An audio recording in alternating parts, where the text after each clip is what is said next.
1,00,000 మంది శివభక్తులతో కలిసి మహారుద్రాక్ష పూజలో పాల్గొనండి. వెంటనే కాల్ చేసి మీ పేరును నమోదు చేసుకోండి.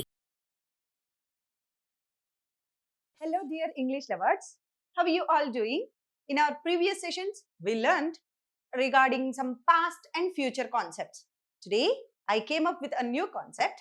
Before starting, I would like to start this session with a beautiful, like a quote kind of thing. When fear knocks, answer with action. భయం మన తలుపు తట్టినప్పుడు భయం మన మెదడుని మన మైండ్ని తట్టినప్పుడు మరి దానికి సమాధానం దేంతో చెప్పాలంట? యాక్షన్ రూపంలో అయితే సమాధానం చెప్పాలి. So this is a wonderful quote అండి. నేను మాట్లాడుతుంటే భయం, నాకు రాంగ్స్ అవుతున్నాయి అనే ఈ భయం, ఇంగ్లీష్ భయం మనల్ని తట్టినప్పుడు, నాక్ చేసినప్పుడు మరి దానికి ఆన్సర్ దేంతో ఇవ్వాలంట? వీడియోలు చూసి రాసుకొని కాదు, నోటితో మాట్లాడి పలికి డైలాగ్స్ చెప్పి సెంటెన్సెస్ ఫార్మ్ చేసి యాక్షన్తో సమాధానం చెప్పాలి ఆ భయానికి. So keeping this in mind, let's move forward in the video. So మన నాలుక ఫస్ట్ ఇంగ్లీష్కి అలవాటు పడాలి అనుకున్నాం కదా, దానికోసం ఒక చిన్న టంగ్ ట్విస్టర్. వెరీ సింపుల్ అండి. Eddie edited it, Eddie edited it, Eddie edited it, Eddie edited it, Eddie edited it. Try this. ఒక 5 times ఈ టంగ్ ట్విస్టర్ స్పీడ్గా నాలుగుతో అనడానికి ట్రై చేయండి. ఎడ్డీ ఎడిటెడ్ ఇట్ అలా స్పీడ్గా వచ్చేసేయాలి. ఓకే, సో ఇక్కడ వీడియో పాజ్ చేసుకొని దీన్ని ఒక 5-6 times ట్రై చేసి అప్పుడు నెక్స్ట్ వీడియో కంటిన్యూ చేయండి. ఇప్పుడు మనము చూడండి, తెలుగు అయినా, హిందీ అయినా, ఇంగ్లీష్ అయినా, వాట్ ఎవర్ లాంగ్వేజ్ ఏదైనా సరే, ఫస్ట్ మనకి కాలాలు ఉంటాయండి. భూత, భవిష్యత్, వర్తమాన కాలాలు, పాస్ట్, ప్రెజెంట్, ఫ్యూచర్. ఈ 3 వస్తే సగం ఇంగ్లీష్ వచ్చేసినట్లే. ఇది మైండ్ ఫస్ట్ మనకి తెలియాలండి. సో టెన్సెస్ అని చెప్తా ఉంటాం కదా, మెయిన్ ఏ టెన్సెస్ తెలియాలా? Past, future, present. Already previous వీడియోస్లో మీకు నేను పాస్ట్ గురించి చెప్పాను, ఫ్యూచర్ గురించి కూడా నేర్చుకున్నాం. ఈరోజు ఈ వీడియోలో ఆ రిమైనింగ్ థర్డ్ ఉందే ప్రెజెంట్, ఈ కాన్సెప్ట్ నేర్చుకోబోతున్నాం. అయితే ప్రీవియస్ వీడియోస్ అంత సింపుల్గా ఉండదు, కొంచెం టఫ్ ఉంటుంది. ఇది మనసు పెట్టండి, జాగ్రత్త. సో ప్రెజెంట్ అంటేనే మనకి గుర్తు రావాల్సిన వర్బ్ V1. అసలు ఈ V1 ఎప్పుడెప్పుడు వాడతామో ఫస్ట్ ఈ పాయింట్ తెలియండి, చాలా ఇంపార్టెంట్. V1 అంటారు, ప్రెజెంట్ అంటారు, అంటే మీనింగ్ ఏంటి? ఎప్పుడు వాడాలి ఈ V1ని?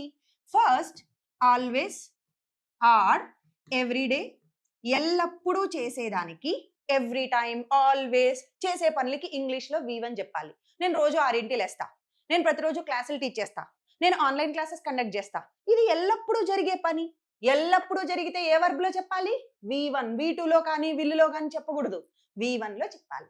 మరి ఇంకా ఎప్పుడు ఈ V1ని వాడతాం? యూనివర్సల్ ట్రూత్స్, ఓకే, నిత్య సత్యాలు, కొన్ని ఫ్యాక్ట్స్ చెప్పడానికి కూడా మనం ఎప్పుడు కూడా V1 యూజ్ చేస్తాం. థర్డ్ సందర్భం, ఇంకా ఎప్పుడు V1 యూజ్ చేస్తాం? మన హ్యాబిచువల్ యాక్షన్స్ అంటే మనం అలవాటుగా చేసే కొన్ని పనులు ఉంటాయి, అలవాటుగా చేస్తాం. లైక్ నేను ఐస్ క్రీమ్స్ తింటాను, నేను కాఫీ తాగుతాను, నేను జిమ్కి వెళ్తాను. ఇవన్నీ నా అలవాట్లండి. నేను గోల్డ్ కొరుకుతాను.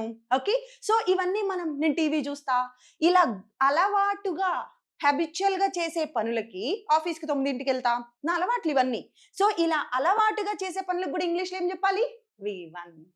అండ్ ఇంపరేటివ్ సెంటెన్సెస్ కూడా V1తోనే స్టార్ట్ అవుతాయి. ఇంపరేటివ్ సెంటెన్సెస్ అంటే ఏం చెప్పొచ్చు? సి, ఇక్కడికి రండి, కమ్ హియర్, కూర్చోండి, సిట్ డౌన్, నిలబడండి, స్టాండ్ అప్. క్లాస్ రూమ్లో most of the time teachers కానీ స్టూడెంట్స్ కానీ యూజ్ చేసేవేంటి?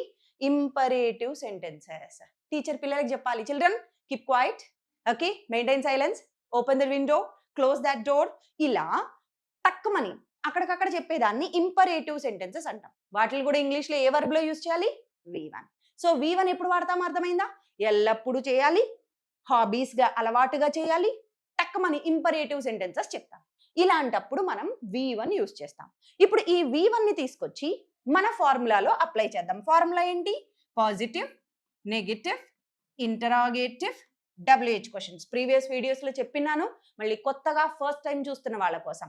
ఈ పాజిటివ్, నెగటివ్ ఆన్సర్ల కోసం, ఇంటరాగేటివ్ WH క్వశ్చన్స్ కోసం. ఆన్సర్లు, క్వశ్చన్లు, ఇదే కదా భాష అంటే. సో ఇప్పుడు ఆన్సర్లు చెప్పాలి. నేను రోజు 6ంటికి లేస్తా, నేను ప్రతిరోజు జిమ్కి వెళ్తా, నేను ప్రతిరోజు క్లాసెస్ టీచ్ చేస్తా. పాజిటివ్ సెంటెన్సెస్ అంటే పాజిటివ్గా చెప్తా, తింటా, చేస్తా, రాస్తా, వెళ్తా, మాట్లాడతా. మరి నెగిటివ్ తినను, మాట్లాడను, టీవీ చూడను, అబద్ధాలు ఆడను, క్లాసెస్ కండక్ట్ చేయను, ఇట్లా నెగిటివ్. INWH అంటే ప్రశ్నలు అడగడం, క్వశ్చన్ అడుగుతున్నారు, మీరు నన్ను అడుగుతున్నారు, మీరు ఆన్లైన్ క్లాసులు కండక్ట్ చేస్తారా? క్వశ్చన్. ఓకే, కండక్ట్ చేస్తారా? Positive question. మరి నెగిటివ్ క్వశ్చన్, కండక్ట్ చేయరా? మీరు వాక్ చేస్తారా? Positive question. మీరు వాక్ చేయరా? నెగిటివ్. మీరు అబద్ధాలు ఆడతారా? Positive question. అబద్ధాలు ఆడరా? నెగిటివ్. ఇంగ్లీష్ ప్రాక్టీస్ చేస్తారా? Positive question. ప్రాక్టీస్ చేయరా? Negative question. ఏం ప్రాక్టీస్ చేస్తారు, ఎప్పుడు, ఎందుకు, ఎలా, అవి WH క్వశ్చన్స్. ఇది మన ఫార్ములా. ఇప్పుడు ఈ ఫార్ములా తీసుకొచ్చి మన ప్రెజెంట్లో, ద సో కాల్డ్ ప్రెజెంట్ V1లో ఈ ఫార్ములాని అప్లై చేసి నేర్చుకుందాం. Okay, so first positive sentences చూద్దాం. చూడండి, I, you, they, we, he, she, it. ఇక్కడ మీరు గుర్తుపెట్టుకోవాల్సిన చిన్న point, very important. I, you, they, we వరకు ఒక రకంగా వస్తుంది, he, she, itకి మారుతూ ఉంటుంది ప్రెజెంట్లో. పాస్ట్లో మనకి ప్రాబ్లం లేదు, ప్రెజెంట్లో మాత్రం ఇది గుర్తుపెట్టుకోవాలి. నేను క్రికెట్ ఆడతా, I play. మీరు ఆడతారు, you play. వాళ్ళు ఆడతారు, దే ప్లే. మనం ఆడతాం, we play. అతను ఆడతాడు అంటే he play అనకూడదు. ఏం చెప్పాలి? ఈ V1కి ఎస్ కానీ ఈఎస్ కానీ అప్లై చేయాలి. ఎలా? ఇప్పుడు ప్లే ఏమవుతుంది చూడండి, ప్లే ఏమవ్వాలా? ప్లేస్. అతను ఆడతాడు, he plays. నేను టీవీ చూస్తా, I watch. మీరు చూస్తారు, you watch. వాళ్ళు చూస్తారు, they watch. he, she, ఇట్కైతే ఉత్తిగా వాచ్ అనకూడదు, ఏం చెప్పాలి? వాచెస్. ఓకే, నేను కాలేజ్కి వెళ్తా, I go. మీరు వెళ్తారు, you go. అతను వెళ్తాడు, he goes. అర్థమవుతుందా? సో he, she, it వచ్చినప్పుడు ఇలా ఎస్ కానీ ఈఎస్ కానీ అప్లై చేస్తూ రావాలి. ఇప్పుడు ఇది మనసులో పెట్టుకొని ప్రాక్టీస్ చేయండి. సి, నేను ఇంగ్లీష్ మాట్లాడతా, I speak, you speak, they speak, we speak, he speaks, she speaks, it speaks. Okay, next, I play, you play, they play, we play, he plays, she plays, it plays. ఇవి positive sentences. So ఫార్ములాలో నుంచి first one అయిపోయింది. ఇప్పుడు ఫార్ములాలో second one చూద్దాం. చూడండి, negative. నేను cricket ఆడను. ఆడతాను అంటే I play. నేను ఆడను, I don't play. ఓకే, మీరు ఆడరు, you don't play. వాళ్ళు ఆడరు, they don't play. మరి అతను ఆడడు, he doesn't. హీకి షీకి డస్ రావాలి. మామూలుగా వీటన్నిటికైతే డూ, హీకి షీకి doesn't play. ఆమె ఆడదు, she doesn't play. అది ఆడదు, it doesn't play. ఇవి ఆన్సర్లు. సో ఆన్సర్లు చెప్పడం చూసాం. మరి ప్రశ్నలు అడుగుదాం. చూడండి, మీరు ఆడతారా? Do you play? ఓకే, వాళ్ళు ఆడతారా? Do they play? మనం ఆడతామా? Do we play? అతను ఆడతాడా? హీకి షీకి ఏం రావాలనుకున్నాం? Does he play? ఆమె ఆడుతుందా? Does she play? ఇలా క్వశ్చన్స్ రావాలి, పాజిటివ్ క్వశ్చన్స్. మరి ఇందులో నెగిటివ్ చెప్పండి. మీరు ఆడరా? Don't you play? అతను ఆడడా? Doesn't he play? మరి WH క్వశ్చన్స్, ఏం ఆడతారు? What do you play? ఎక్కడ ఆడతారు? Where do you play? ఎప్పుడు ఆడతారు? When do you play? ఎందుకు ఆడతారు? Why do you play? ఎలా ఆడతారు? How do you play? మరి ఎందుకు ఆడరు? Why don't you play? అతను ఎందుకు ఆడు? Why doesn't he play? ఇది కాన్సెప్ట్ గురించి బ్రీఫ్గా. ఇప్పుడు నాలెడ్జ్ వచ్చింది, దాన్ని ఏం చేయాలంట? ప్రాక్టీస్ చేయాలి. ఫియర్ పుట్టింది, ఓర్ బాబోయ్, హీ షీ ఎస్లంట, ఈఎస్లంట, డజ్లంట, ఇవన్నీ ఎట్లా ఈ ఫియర్ పుట్టింది? మరి దానికి సమాధానం దేంతో చెప్పాలా? యాక్షన్తో చెప్పాలి. యాక్షన్ అంటే ప్రాక్టీస్. ఇప్పుడు నేర్చుకున్నవన్నీ యూజ్ చేసి ఒక చిన్న కథ చెప్తాను చూడండి. కథల ద్వారా నేర్చుకుంటే ఈజీగా గుర్తుంటుంది. అది ఎలాంటి కథలు? ఏమో అనగనగనగా అలా వద్దు. డే టు డే లైఫ్లో మనం చేసే కథలు, డే టు డే లైఫ్లో మనం చేసే యూసేజెస్, మనం చేసే context.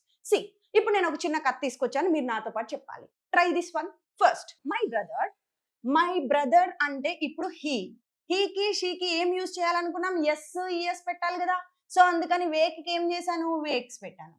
Okay, my brother wakes up early every morning because he is an early bird. ఇక్కడ మీకు ఒక కొత్త వొకాబులరీ నేర్పిస్తున్నాను. ఎర్లీ బర్డ్ అంటే అన్ని విషయాల్లో ముందుండడం అని అర్థం. అది నిద్ర లేవడంలో ముందుండడం, ఏదైనా పని చేయాల్సి వస్తే ముందుండడం, అలా ముందుంటే ఏమంటారు, అన్ని ముందుగా చేస్తాం ఎర్లీగా. Early bird. అందుకే కొన్ని ఆఫర్లు పెట్టినప్పుడు కూడా చెప్తాం ఎర్లీ బర్డ్ ఆఫర్ అంటారు. అంటే ఏంటి, ముందు వచ్చి కొనుక్కున్న వాళ్ళకి ఈ ఆఫర్. సో ఎర్లీ బర్డ్ అంటే ముందు ఉండడం. సో ఇక్కడ నుంచి ఇక్కడ వరకు చెప్పండి. మై బ్రదర్, రిపీట్ ఆఫ్టర్ మీ, నాతో పాటు రిపీట్ చేయండి. My brother wakes up early every morning because అతను ఎవరంట, early bird. He is an early bird. Okay, ఇప్పుడు దీన్ని ఇంకొంచెం ఇలాబరేట్ చేద్దాం. మరి మా బ్రదర్ ఇట్లా, మరి నా విషయానికి వస్తే నేనైతే బట్ ఐకి నెగిటివ్ ఎలా చెప్పాలి, don't wake up. But I don't wake up early. కానీ నేను మాత్రం ఎర్లీగా నిద్ర లేవను. I don't wake up early because I am a late riser. ఇప్పుడు ఇంకో వర్డ్ నేర్పిస్తున్నాను మీకు, చూడండి. కొత్త వొకాబులరీ, వొకాబ్ వస్తుంది, సబ్జెక్ట్ వస్తుంది, కాన్సెప్ట్ వస్తుంది, అన్నీ కలిపి మీ సొంత మాటల్లో అల్లుతున్నాం, కథలు అల్లుతున్నాం. ఇలాగండి ప్రాక్టీస్ చేయాలి. See, because I'm a late riser. ఇప్పుడు ఇక్కడ వరకు నాకు ఒక్కసారి రిపీట్ చేయండి. ఈ వీడియో ఒక 1-2 minutes లెంగ్తీ అవుతుంది, but just stay with me, practice, because very important concept. See, ఇప్పుడు ఇక్కడ నుంచి ఇక్కడ వరకు కలిసి ప్రాక్టీస్ చేద్దాం రండి. My brother wakes up early every morning because he is an early bird. But I don't wake up early because I am a late riser. మళ్ళా ఇక్కడ వరకు వచ్చేయాలి ఇప్పుడు అందరికి. ఓకే, ఇక్కడ వరకు come on. My brother wakes up early every morning because he is an early bird. But I don't wake up early because I am a late riser. ఇక్కడ వరకు వచ్చేసిందా? ఇప్పుడు చూడండి నెక్స్ట్ ఏమైందంట, ఇక్కడ నుంచి కథ చూద్దాం. This morning he woke up at 5 o'clock. He woke up. Already ఈ రోజు ఉదయం లేచేశాడు, అయిపోయింది V2. మనం ఫస్ట్ వీడియోలో నేర్చుకున్నాం ఆ కాన్సెప్ట్. దిస్ మార్నింగ్, ఈ రోజు ఉదయం, he woke up at 5 o'clock and వెళ్ళాడు. went for a walk. మనం చాలా మంది చేసే మిస్టేక్ ఏంటి, went to walk అంటాం. అనకూడదు, went for a walk. Okay, చూడండి. This morning he woke up at 5 o'clock and went for a walk. లెగిసి వాక్ వెళ్ళాడు.